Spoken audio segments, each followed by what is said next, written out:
Welcome students to this class.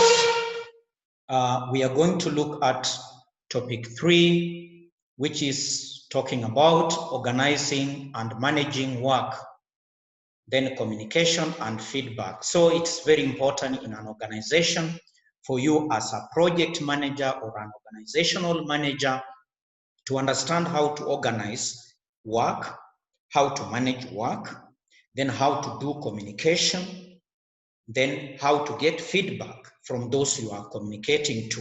So we are saying that whether you have been a manager for a long time or you have just become a project manager recently, there is a lot of work, there's a lot of things for you to manage. So you are in charge of making sure that everything comes together, and that is organizing, managing work, communicating, and getting the feedback which you learn from as you move forward. So you have a lot to organize and manage. You have customers who are your clients or beneficiaries. You have your bosses that you are answerable to. You have here a budget to maintain while implementing the project. You have a team to lead. These are people.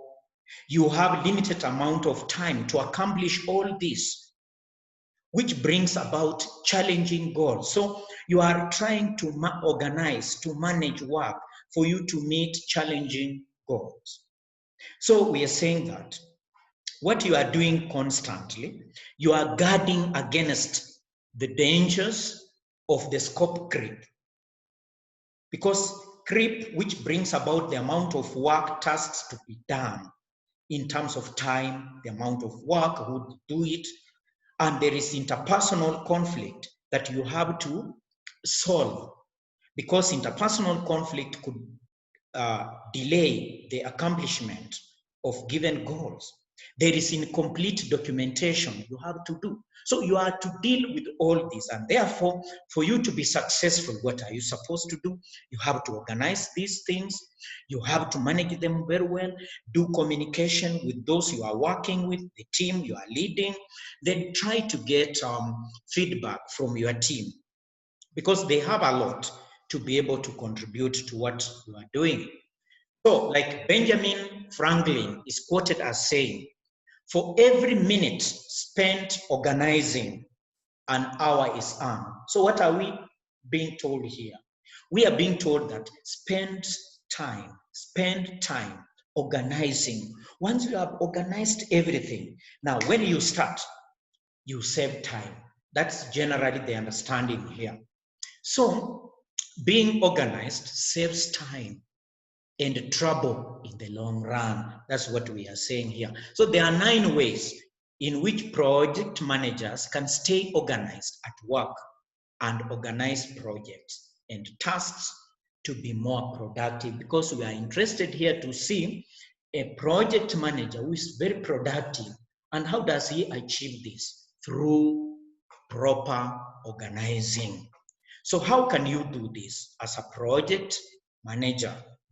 Create a project plan. Why? Because this will get you organized. And one professor said, if you don't plan, or if you fail to plan, you plan to fail.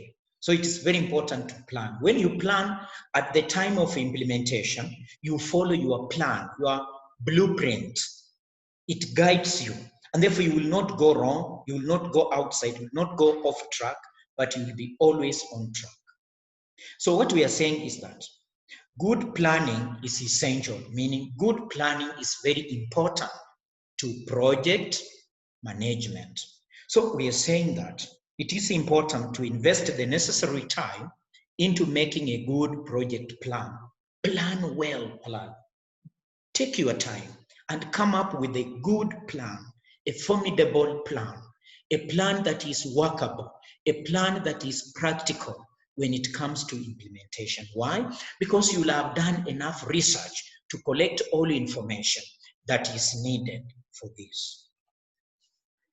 If you want to remain organized as a project manager, create a project schedule, meaning allocate amount of tasks on given time across the whole life cycle of the project.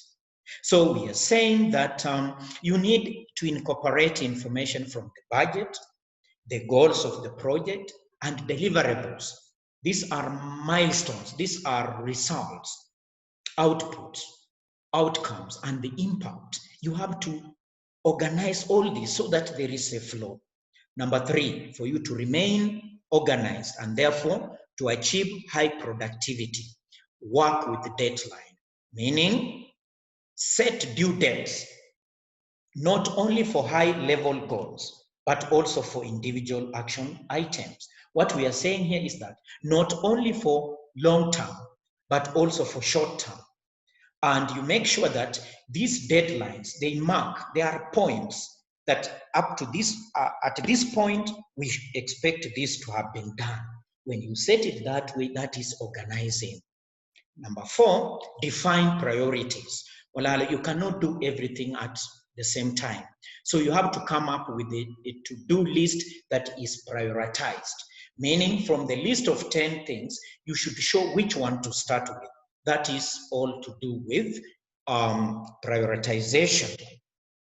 Number 5, start using project management software. So what we are saying is that there are so many softwares that software developers have come up with, and they can help you, especially when you are managing a complicated or a complex project. We are saying, number 6, communicate well. Effective communication is very important.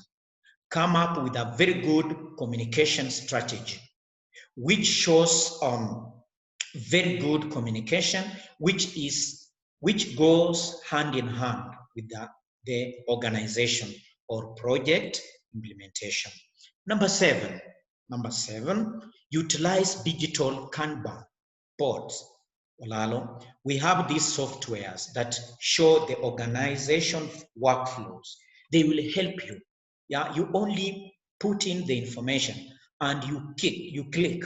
It will give you how things should go, and you follow it at the end of it. And especially when you are managing a complex project, you will find yourself successful. Number 8, measure progress regularly. It is very important that for you to remain organized, you do monitoring, you do supervision, you set fast measurable goals, key performance indicators, which when you monitor, when you see those indicators, then you are likely to say that, okay, we are achieving what we are supposed to. Be agile. So the Merriam-Webster dictionary defines agile as a marked by ready ability to move with the quick, easy grace. So what are we saying? From project management guide, agile is a methodology, how you will do something. So an interactive and incremental approach to delivering requirements throughout the project life cycle. And this is according to the Association for Project Management. That's how they define what agile or being agile is all about. So being agile in project management means that your plan should be flexible. So make your plan flexible. It's not supposed to be rigid. No, if it remains rigid, it becomes very difficult for you to make some changes that are necessary according to changes in the environment and time during project implementation. Okay, let us now look at managing organizational communication. Because in an organization, there is communication. Without communication, then things will not run smoothly. So the scope of organizational communication. So the subject of managing organizational communication encompasses formal and informal communication. So meaning throughout an organization, we have official communication and non-official communication. But all these, in one way or another, they interplay. They bring about effective management, which is coming from effective communication. So you find employees are communicating to each other. You are communicating to them. You are also communicating to upper management level as a manager. So an overview is here. Communication is a vital management component to an organization. An organization that ignores, disregards management, that organization cannot function effectively, if not efficiently.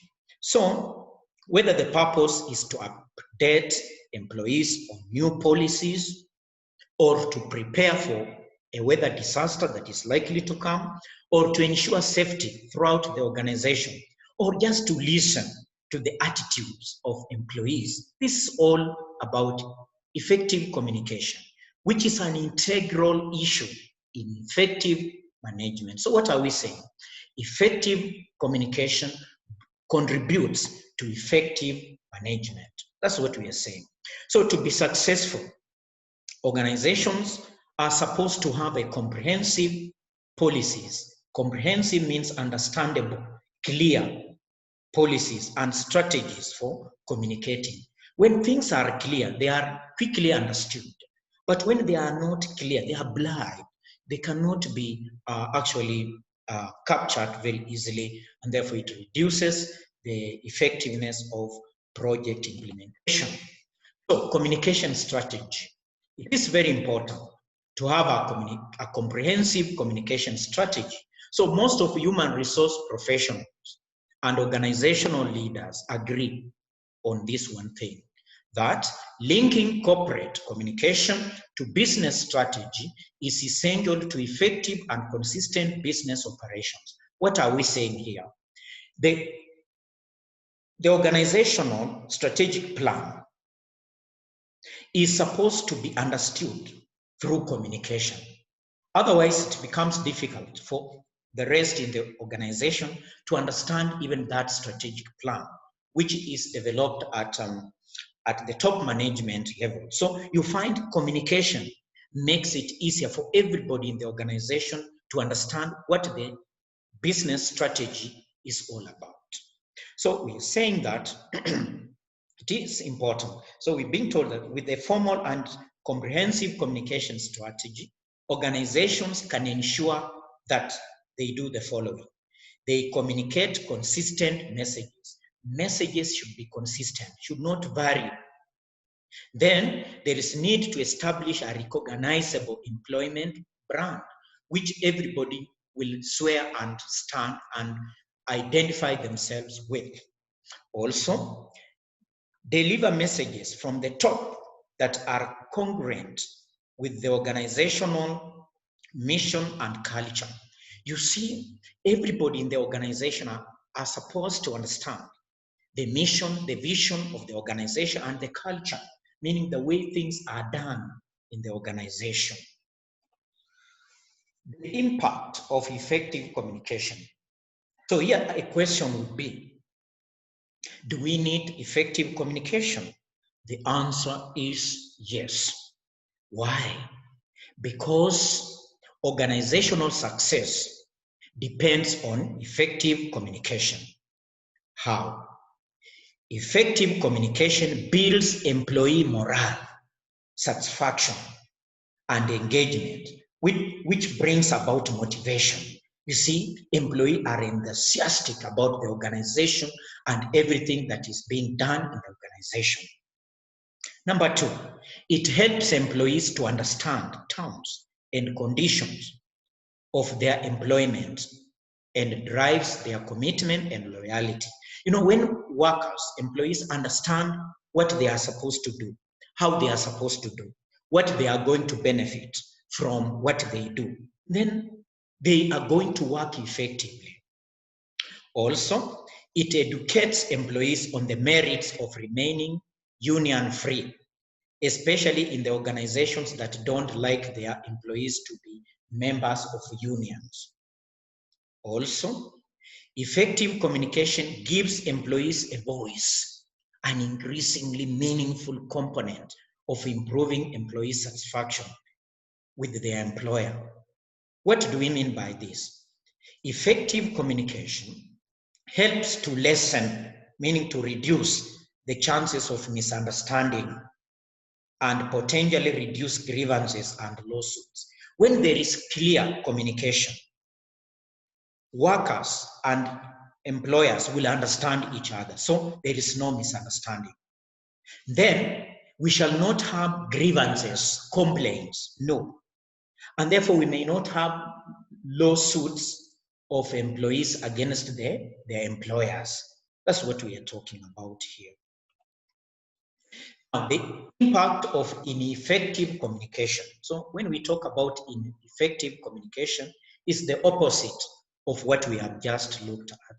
So we are saying that ineffective communication may increase the chances for misunderstandings, damage relationships, it breaks trust and increase anger and hostility.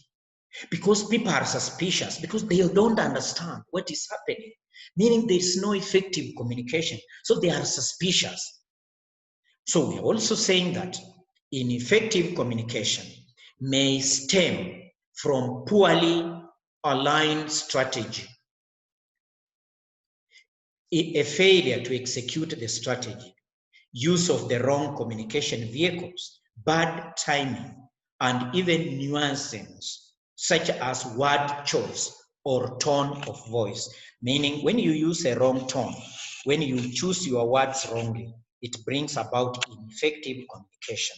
So we are saying that then it will bring about poor execution of the strategy, because those who are supposed to execute the strategy, to implement the strategy, don't even understand, because nobody has communicated to them effectively. There is two-way communication. Two-way communication plays an essential role in a comprehensive communication strategy. So what do we mean? Listening to employee issues and concerns build loyalty and drives improved productivity. So what we are saying is this: when you listen to your employees, you are getting the feedback and you are also passing message to them. So you are communicating. Communication should not be one way, it must be two-way. So organizational leaders can learn through listening about issues or concerns before they become formal grievances or lawsuits. Meaning here you are trying to prevent something wrong that would happen. Because if you don't listen to issues concerning workers, then what will happen is this: they will not understand you, you will not understand them, and therefore there will be misunderstanding, and therefore the level of formal grievances, complaints will be high. And lawsuits will be there. The employees will file injunctions in the court of law complaining about employers. So we have to avoid this by having a two-way communication, which is effective communication. We are also saying that they can also discover potential employee relations issues and learn about attitudes towards bringing about effectiveness in the organization. We are also saying that building a communication strategy is very important in an organization. It's very, very important. Meaning, to develop a communication strategy, employers should begin by linking communication to the strategic plan. Link communication to the strategic plan, because you will be communicating strategic plan. Then, including the organization's mission. Mission is how to get somewhere, and vision is somewhere that we want to get to, and value of its strategic goals and objectives and its employment brand. You see, all this should be linked to the organization strategy. So what are we saying? Effective communication strategies involve the following. They bring about safeguarding credibility of the organization to be able to establish loyalty and build trust in the workers or employees. Also, it maintains consistency. That is, to establish a strong employment brand, what we identify with, what we are used to do, and we do it very well. Then also, it listens to employees and to members of the leadership team. So employees and the leadership team is very important. There is two-way communication. Then also, effective communication strategy will seek input, what we put in, from all constituencies, meaning constituencies are people, departments involved in the whole organization. So they are constituencies of the organization. Then also, effective communication strategy will always provide feedback, meaning what you get from those who are listening to you, from those who got your communication. And therefore, also effective communication strategy prepares managers in their roles as organizational leaders. Because how do you lead? You influence others into a given direction. How do you influence them? You communicate to them the vision, the mission, the goals, the objectives of the organization. We are also saying that a communication strategy includes the following elements, components, meaning what is it that we have to see in the communication strategy. Okay, I want you to see me well, clearly. So we are saying that highly effective strategies that are often top-down, meaning the message is coming from the top management level, going down, with the senior management setting the tone for a cascading series of messages. To cascade is to take the message down to various levels in the organization. So for example, a budget that allows for the use of various types of communication vehicles depends on the message to be delivered.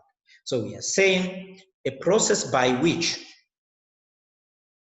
leaders evaluate any particular situation, driving the need to communicate, and from which key messages will emerge. So, a method for generating feedback and using it to shape follow-up messages.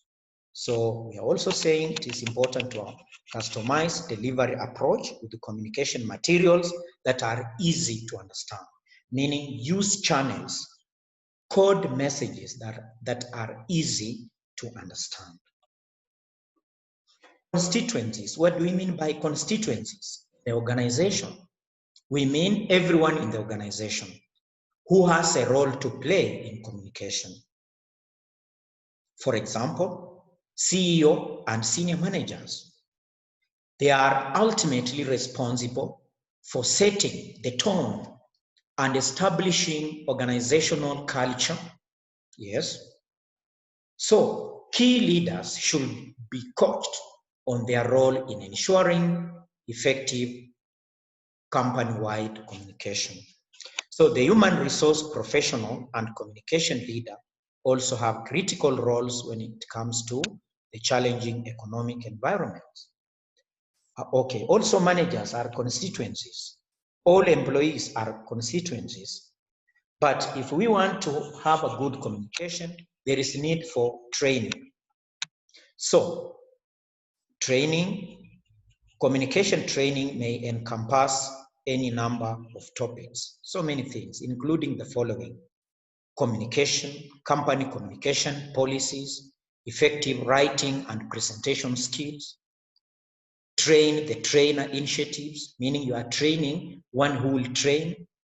Then a strong training component will not only equip leaders to communicate effectively, but also those they lead. So responding to employee issues, that is also communication. So we are saying there is no better way to cause resentment among employees than to ask them for feedback and then fail to act in response. You have asked them to tell you what they think, Then after they tell you what they think about the organization, you fail to act on. It's dangerous, very dangerous. So how can we also deal with the external media?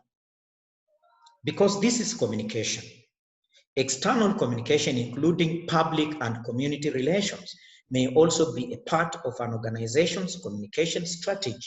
How do you communicate to your customers, your clients, your beneficiaries, your suppliers, the customers in the market? How do you communicate? So, measuring results. How do we measure results in the organization? While organizations generally agree that measuring and quantifying results of communication plans are beneficial, this goal is difficult to accomplish because it requires to have come up with the performance indicators, progress indicators, final indicators, meaning, sorry, excuse me, let me have some water or just a drink. Oh. So what we're saying here is that measuring results is easier or easily spoken than done, because you need to have set out baseline indicators, performance indicators, output, outcome, and impact indicators. Audience. It is important to identify audience issues. It's a key task in ensuring effectiveness in any communication strategy, because who are your audience? They are those who receive your message. So you have to identify them and analyze their characteristics. Then, communicating up. So, communicating up, while much of communication strategy is focused on imparting information, it is very important to have a proper understanding that brings about everybody on the board. Geographically dispersed audience. Now, like Telesom, it has its headquarters in Hargeisa, but it has branches all over Somaliland. And you see, when you are doing communication here, like there is communication from the headquarters, and this communication is going to various parts in a spatial kind of arrangement of your audience. You are supposed to understand that organization may have multi-unit operations with a variety of work sites within a city, state, or a country, or even globally. Like Dabshir Bank is operating all over the world. So when communication is coming from its headquarters, it is getting to various audiences that are dispersed. How do you tackle or handle diversity and global issues? We are being told that audiences for organizational communication may encode many dimensions of diversity. We can have audience of different ages, disability, from different ethnicity, different national origin, different gender, race, for example. So when you are communicating to this diversified audience, the way you code your message should be in line, should be aligned to these characteristics, because these are heterogeneous characteristics. Now, what are the vehicles and approaches? First of all, types of messages. It is very important that the type of message sent is a major factor in choosing the appropriate communication channel. Well, we are saying that the type of message will dictate the channel or the communication medium you will use. Because if you have a good message and you use a wrong channel, then your recipient or receiver will not get you well. Standard operating procedures. Yes, there are many ways to communicate policies and procedures. That is true. We can use, like in an organization, you can use staff meetings. You can be able to communicate through that, or employee orientation sessions, or one-on-one coaching. Just for example, you can communicate through that. But it is appropriate if you have employee handbook, which is the best way to deliver a consistent message, because this is a written, an employee can refer to the book anytime he feels to have forgotten what he's supposed to do or what he was told. General business updates. How do we communicate this? General organization updates may be communicated through newsletters, yes, emails, or town hall meetings, or in small group huddles. What about bankruptcy and downsizing of an organization? You see, when you want to communicate to the workers in the organization that this company, this organization is bankrupt, or we want to reduce the number of workers, that is downsizing,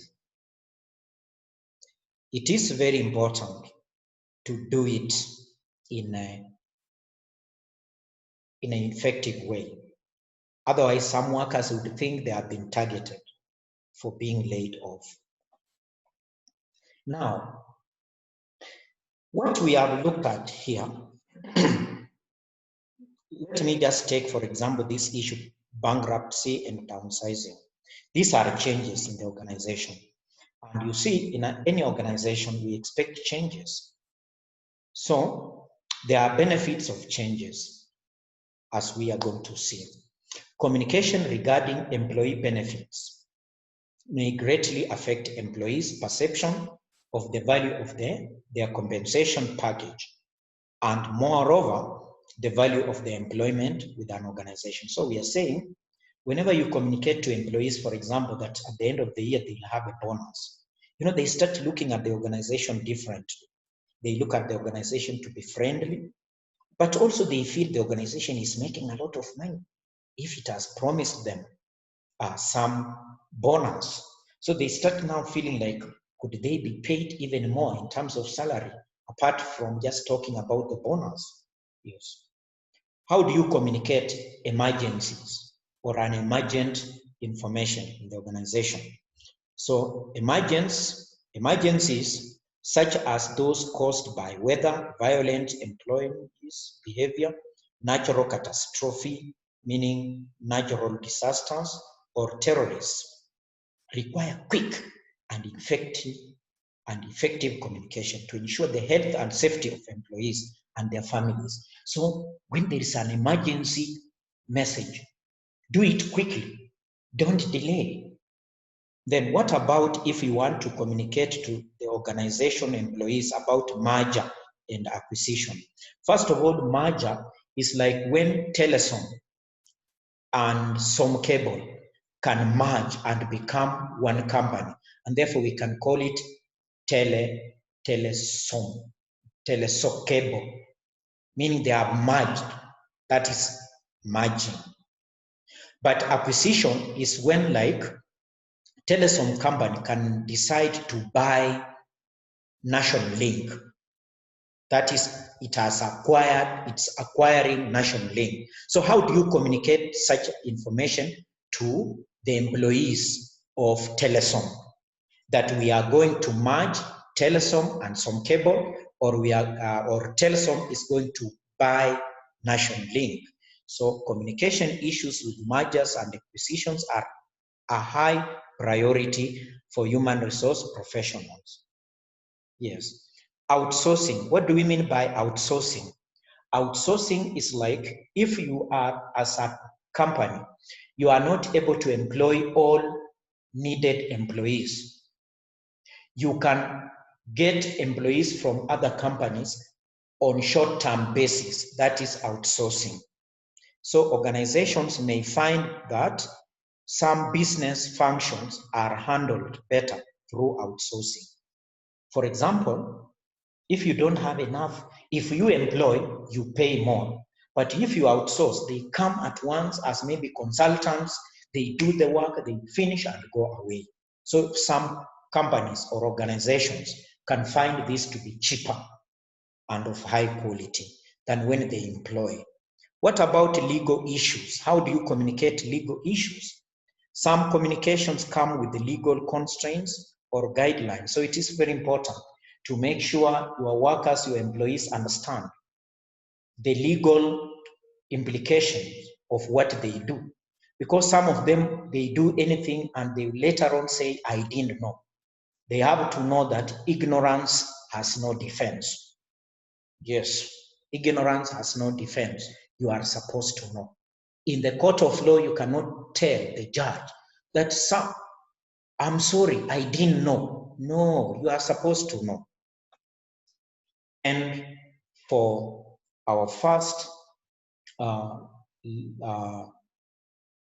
of our today's lecture, and this, if you have any question, go to Google Class and just send me your question. I'll be able to respond. I will also appreciate your comments. So I'm giving you a short time.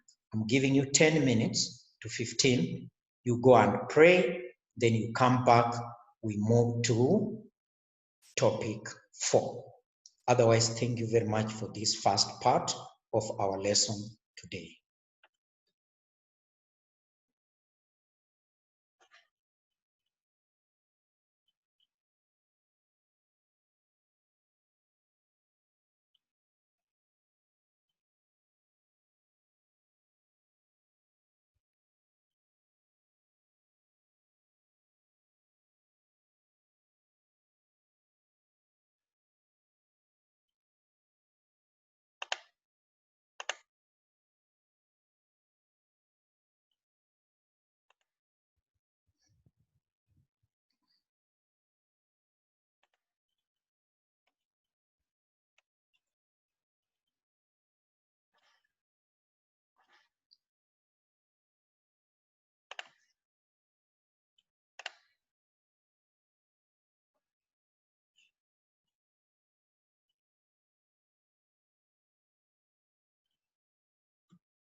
Welcome to topic 4, where we are going to look at individual differences. So you will find that in an organization, we have different people, and therefore they are different in the way they behave psychologically. So this topic is borrowed from psychology, meaning at place of work, it's very important the managers and the workers to have some bit of psychology. Because when you understand people you are working with, then you will know how to relate with these people, and therefore you will minimize some tension, some conflict, and misunderstanding. So what are we saying in this topic? We are saying that people differ from each other, which is obvious. So how and the way they differ is less clear, and is the subject of the study of individual differences, IDs, under psychology. So, although to study individual differences seems to be to study variance, variance means differences. How are people different? That would be a question. How are people different? Yes, we know they are different, but how are they different? It is also to study the central tendency. In statistics, you have done central tendency, where you look at standard deviation, mean, and whatever. Yeah. So how well can a person be described in terms of an overall within person average? You see, very important. But now, to look at individual differences, we go to personality, because as people, we have different personality. So we are saying personality psychology addresses the questions of shared human nature. That's the work. You know, psychology is wide. So we have different developmental psychology, personality psychology, name them. Yeah. So there's the aspect of human nature, dimensions of individual differences, and unique patterns of individuals,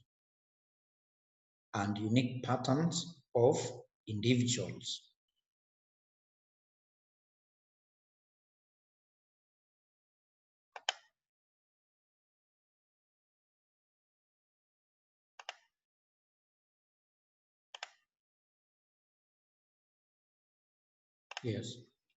So, yes. So research in individual differences ranges from analyzing or analysis of genetic codes. Because when we talk about genetic codes, we are talking about hereditary behaviors and differences that we inherit from our parents. And those of you who have done genetics, you have learned about genes, how they come from our ancestors and cascade down to us, and they dictate who we are and what we do. So we're saying to the study of sexual, yeah, social, ethnic, and cultural differences. So we have all these differences, and it includes research on cognitive abilities, yes, interpersonal styles, the way we relate, and emotional reactivity. Emotional intelligence is very important when we are looking at personality, and this is very important because this emotional reactivity is important to leaders, to managers. And you have to remember that this is a very important aspect when it comes to leadership. So we are saying research in individual differences addresses the following three broad questions. Number one, developing an adequate descriptive taxonomy of how people differ. You did a taxonomic nomenclature in biology form 1 when we were looking at classifications of living things. Yeah. So taxonomy is to do with the classification. Number two, applying differences in one situation to predict differences in other situations. Number three, testing theoretical explanations of the structure and dynamics of individual differences. So all these three are supposed to be answered experimentally or empirically. So taxonomies of individual differences, meaning categories of individual differences. So we are saying that taxonomic work has focused on categorizing the infinite ways. Infinite is something that is not ending, in which individuals differ in terms of a limited number of latent or unobserved constructs. When we talk about latent is something that is not seen, but it's there. We cannot observe it, but it's there. So we have some differences within us that we cannot be able to observe or to see. So this is a multi-step cyclical process of induction. What we think, what we feel like, what is subjective to our feelings, yeah? Observation, deduction, induction, and verification of all this that has gradually converged on a consensual descriptive organization of broad classes of variables, as well as on methods for analyzing them. Now, we have what we call test theory. Test theory. So what do we mean when we talk about test theory? Okay. Okay. So the theory, test theory, we're being told that consider the case of differences in vocabulary in a particular language, e.g. English. So we are being told that although it is logically possible to organize people in terms of the specific words they know in English, the more than 2 and above, that's 500,000 possible responses that you will get will have different patterns that could be found by quizzing people. Quizzing, it means asking people on each of the more than 500,000 words in English. Look at that. So there is classical test theory, which ignores individual response patterns and estimates an individual's total vocabulary size by measuring performance on small samples of words. Look at that. So words are seen as random replicates of each other, and thus individual differences in total vocabulary size are estimated from observed differences on these smaller samples. So, like for example, when we use the Pearson product moment correlation coefficients, R, it compares the degree of covariance between these samples with the variance within samples. So between samples and within samples, that's the work of Pearson's rank kind of correlation coefficient. Now, let us look at personality and ability. Are they the same? Are they different? If they are the same, to what extent? If they are different, to what extent? Personality refers to all aspects of individuality. Typical usage divides the field into studies of ability and personality. So we're saying ability is construed as the best one can do on a particular measure in a limited time. That is speed test, or within an limited time. That is power test. So ability is being able to do something in terms of speed and power. So when we talk about personality, it measures, personality measures are estimates of average performance and typically include reports of preferences and estimates of what one normally does and how one perceives oneself and is perceived by others. That's all about personality. The same procedures used to clarify the structure of cognitive abilities have been applied to the question of identifying the domains of personality. We have to understand that. Domains, how far or what it involves. So measures of ability and personality reflect observations aggregated across time and occasion and requires inferences about stable Latin kind of presentations.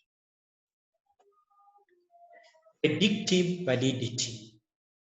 How do we predict validity in personality, ability, and the general behaviors that bring about differences in individuals in an organization? So we are saying individual differences are important only to the extent that they make a difference. Does knowing that people differ on a trait X help in predicting the likelihood of their doing behavior on Y? That's the question. So we are saying the cognitive measures of individual differences also predict important real-life criteria. Yes. So there is what we are calling extraversion is highly correlated with the total sales in dollars among salespeople. So if you are like recruiting sales and marketers, for example, you are supposed to look at their level of extraversion, meaning they are extroverts, they are outgoing people, they are not introverts. So, you know when they are going, their sociability, yeah, the rate at which they relate with the people, the social, the interactive propensity is very high. It must be very high. Yes. So, similarly, impulsivity can be used to predict traffic violations. And also, conscientiousness, meaning being conscious, when added to substantially to good behavior, substantially increases to predictability of job performance. So well, you can see how learning individual differences will help you as a manager to understand how these people work, and therefore you will know how to organize them, where to put them in the organization. Sources of individual differences. We are saying the taxonomic and predictive studies of individual differences are descriptive,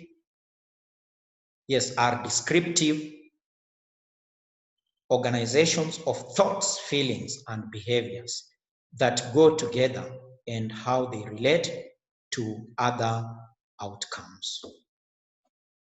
So, well, we are just, when we are talking about individual differences, it's very important for you as a project manager, as an organization manager, to understand that we have individual differences. And therefore, it is very important for us to understand the fact that descriptive taxonomies are used to organize the results of studies that examine genetic basis of individual differences. Well, when we are talking about individual differences, we look at what we call nature, which is hereditary, which is genetic, and nurture, which is socially constructed in a person.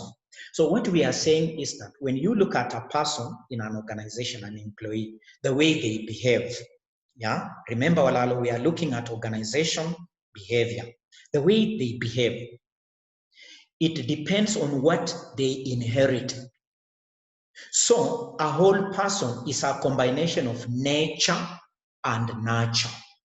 But you have to understand that from the development psychologists like Sigmund Freud, John Locke, they are my good scholars that have really followed their work on developmental psychology. And they show the aspect of having a clean platter, your brain.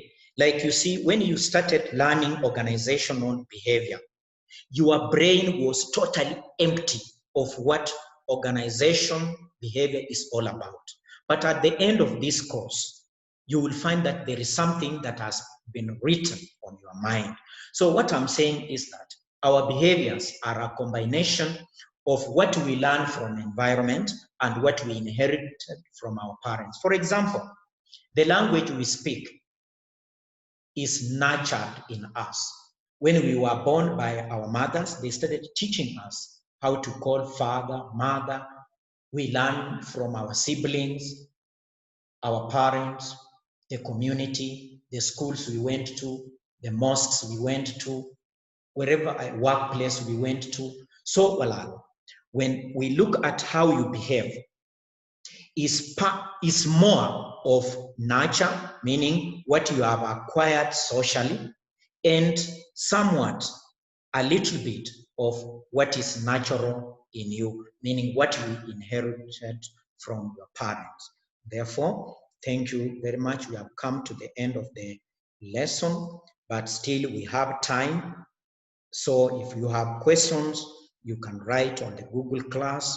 You can write as I'll just be waiting to hear that, and then I will respond to your questions and to make sure that you have understood this topic clearly. Because remember, the topic was individual differences, and the first one was about organizing, managing communication in the organization. So I want to say thank you very much. I hope to meet you tomorrow for the next lesson. Thank you, and we have come to an end of our lesson.